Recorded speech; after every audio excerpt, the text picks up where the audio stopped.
মায়েরা সব বোঝে। মা, আজকে টিফিন দিতে হবে না। কেন? আজকে আমি বন্ধুদের কাছ থেকে খেয়ে নেব।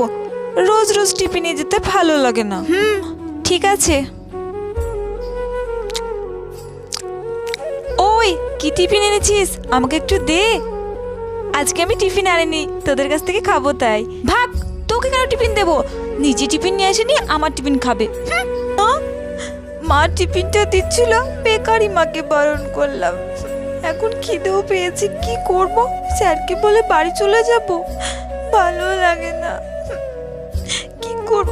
কি ব্যাপার, ব্যাগটা তো শক্ত শক্ত লাগছে কেন? ব্যাগের মধ্যে কি? মা আমাকে টিফিন দিয়েছে। যাক গে, বলুক গে তো, টিফিনটা রেখে দিই। পাগলি মেয়ে একটা। সত্যি মায়েরা সব বোঝে। থ্যাংক ইউ মা। ভিডিওটি ভালো লাগলে লাইক করে অবশ্যই সাবস্ক্রাইব করে দিও।